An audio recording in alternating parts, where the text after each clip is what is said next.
무형교회에서 유형교회로 오늘의 묵상입니다. 오늘은 요한복음 5장 24절에서 29절까지 말씀을 묵상하겠습니다. 성경 말씀을 보겠습니다. 내가 진실로 진실로 너희에게 이르노니 내 말을 듣고 또 나 보내신 이를 믿는 자는 영생을 얻었고 심판에 이르지 아니하나니 사망에서 생명으로 옮겼느니라.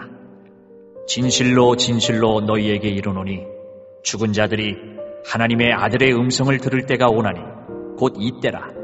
듣는 자는 살아나리라. 아버지께서 자기 속에 생명이 있음같이 아들에게도 생명을 주어 그 속에 있게 하셨고 또 인자됨으로 말미암아 심판하는 권한을 주셨느니라. 이를 놀랍게 여기지 말라. 무덤 속에 있는 자가 다 그의 음성을 들을 때가 오나니 선한 일을 행한 자는 생명의 부활로 악한 일을 행한 자는 심판의 부활로 나오리라. 여러분은 예전에 고등학교를 다니시면서 늦은 시간까지 자율학습을 해보셨습니까? 저도 예전에 인문계 고등학교를 다니면서 밤 늦은 시간까지 자율학습을 했었습니다. 그때는 전교생이 의무로 자율학습을 했습니다. 저는 이 시간이 너무 심심했고 공부도 잘 안 됐던 기억이 납니다. 어느 날 날씨가 너무 좋아서 자율학습하기가 싫은 것입니다. 그래서 그냥 집으로 갔습니다. 물론 자율학습을 하지 않은 것을 당직 선생님께 걸리면 다음날 담임 선생님께 혼나는 것이죠. 저는 자율학습을 빼먹을 때 안 걸릴 거라는 굳은 믿음을 가지고 집으로 갔습니다. 그 다음날이 되었습니다. 담임 선생님께서 어제 자율학습 빠진 학생들은 앞으로 다 나오라고 하셨습니다. 주변을 둘러보니 대부분 학생들이 자율학습을 도망갔던 것입니다.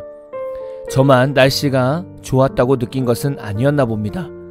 또한 다른 학생들도 자율학습을 도망갈 때 안 걸릴 거라는 굳은 믿음을 가지고 나갔다고 하더라고요. 이날 우리는 선생님께 신나게 혼나는 하루였습니다. 앞에서 예를 들었던 것처럼 학생들이 선생님께 혼났던 한 가지 주제는 무엇이었습니까? 자율학습을 성실하게 했는지 아니면 중간에 도망갔는지를 보는 것입니다. 하나님은 마지막 때에 신앙생활에 있어서 딱 한 가지 기준으로 우리를 심판하십니다. 하나님께서는 마지막 때가 되는 날을 정해주시죠. 그리고 그 마지막 때의 심판의 권한은 다 예수님께 맡기십니다. 예수님께서 마지막 날에 이 땅에 재림하셨을 때 마치 담임 선생님처럼 오셔서 모든 이들에게 24절 말씀처럼 이렇게 말씀하실 것입니다. 내 말을 듣고 또 나 보내신 이를 믿는 자는 영생이라고 기준을 말씀하실 것입니다. 모든 사람은 마지막 때가 되면 이 기준으로 나뉘게 됩니다. 이 기준으로 나뉘게 되면 어떻게 될까요? 29절을 보면 선한 일을 행한 자는 생명의 부활로 악한 일을 행한 자는 심판의 부활로 나오리라. 예수님이 오시면 모든 사람들이 부활을 하게 됩니다. 그런데 모든 사람들은 두 가지 부활로 하게 됩니다. 선한 일을 행한 자는 생명의 부활, 악한 일을 행한 자는 심판의 부활입니다.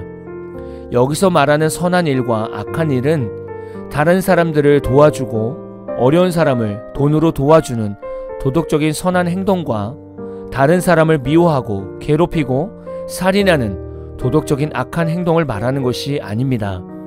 선한 일과 악한 일의 기준은 앞에서 말씀드렸던 24절 기준으로 선한 일과 악한 일이 나눠지게 됩니다. 예수님을 믿고 예수님을 근거로 한 선한 행실이 있는 사람은 생명의 부활, 예수님을 믿지 않고 말씀도 받아들이지 않고 악한 행실이 있는 사람은 심판의 부활로 나뉘게 됩니다.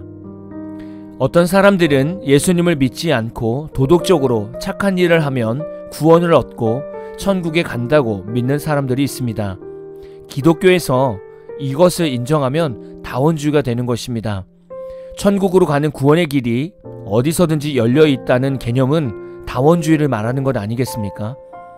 예수님이 재림하시는 마지막 날의 기준은 예수를 믿고 있느냐 믿지 않느냐입니다. 오늘 말씀에서는 이 심판의 기준이 되는 것, 즉 무엇을 믿어야 하는지를 명확하게 말씀하고 있습니다.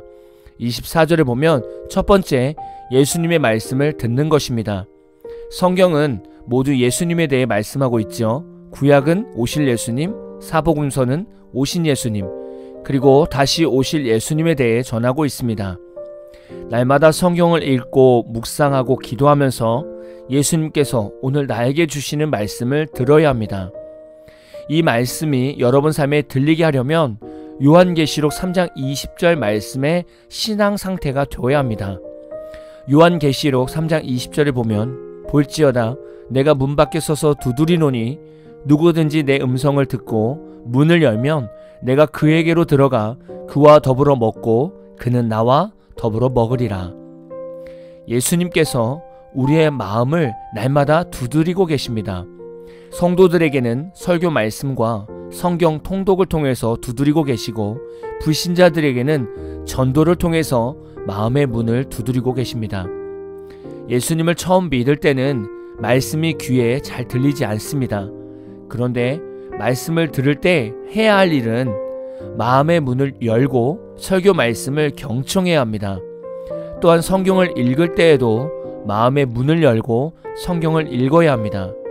이 말을 다시 표현하면 말씀에 대한 반감심을 가지고 설교를 들으면서 트집을 잡고 있으면 마음의 문은 굳게 닫혀 있게 됩니다. 그러면 예수님의 음성이 들리지 않습니다. 그러나 당장은 이해가 되지 않지만 자꾸 들으려고 하면 이 상태는 마음의 문을 여는 상태입니다. 우리의 마음이 이런 상태일 때 예수님은 여러분의 마음에 들어오셔서 구원을 얻는 믿음을 주시고 세상을 승리할 수 있는 믿음도 주십니다. 두 번째, 예수님을 보내신 하나님을 믿는 것입니다. 여러분은 두 번째 심판의 기준을 들으면서 첫 번째랑 두 번째랑 비슷한 의미 아닌가? 라는 생각을 하지 않으셨습니까? 저도 두 가지 심판의 기준을 묵상해 보았습니다. 예수님의 말을 믿는 것과 예수님을 보내신 하나님을 믿는 것은 도대체 어떤 개념을 말하는 것일까? 라는 묵상을 하게 되었습니다. 그리고 이 안에서 주시는 하나님의 잔잔한 은혜를 느끼게 되었습니다. 구원에는 삼위일체 하나님의 권위가 중요합니다. 하나님은 인간을 원죄에서 자유하여 천국에 오게 하시려고 예수님을 보내신 주체가 됩니다. 그리고 하나님의 이 뜻을 행하신 예수님은 실질적인 구원의 길을 여신 주관자가 되신 것입니다. 그러니까 영생을 얻는 성도는 예수님의 십자가 사건만 알아서는 안 되는 것입니다. 이 십자가 사건이 누구에 의해 결정이 되고 우리 가운데에 주어졌는지를 알아야 합니다. 그것은 바로 하나님이 우리를 너무나 사랑하셔서 독생자 예수님을 십자가에 죽이시고 구원의 길을 여신 것을 깨닫고 믿어야 합니다. 그러니까 예수님을 믿는다고 하지만 사랑의 하나님을 믿지 않고 있다면 그 성도는 균형 잡힌 성도가 아닌 것이죠.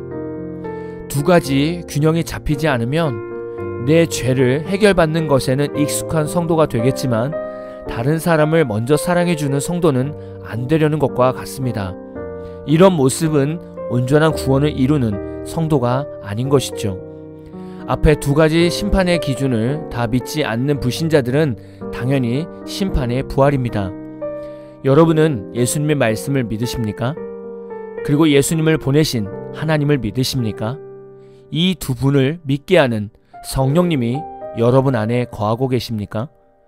그 어느 때보다 삼위일체 하나님을 점검해야 하는 세대를 살고 있습니다.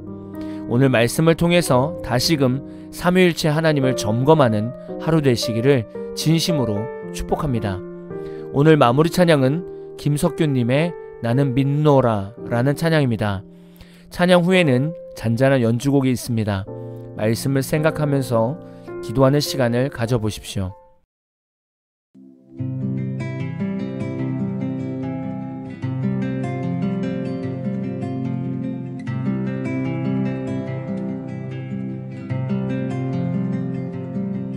깊은 슬픔 가운데 홀로 방황할 때에 주님은 나를 위로하셨고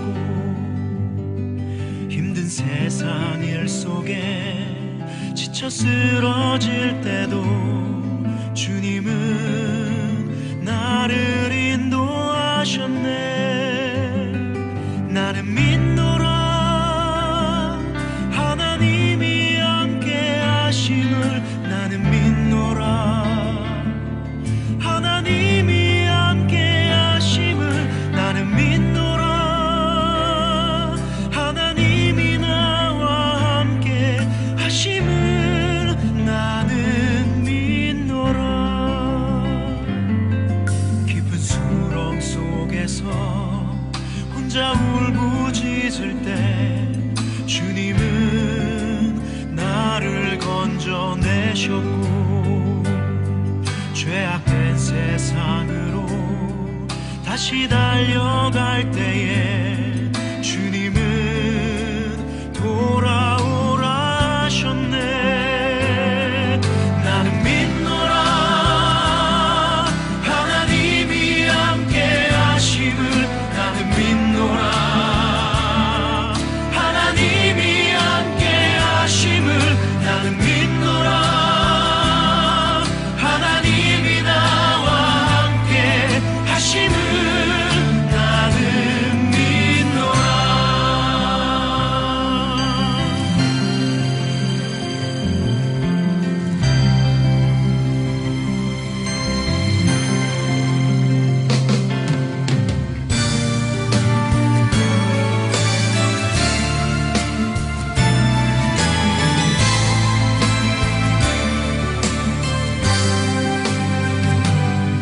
거친 풍랑이로도 잔잔하게 하시니 주님은 나의 피난처시요. 푸른 초장 물가로 항상 인도하시니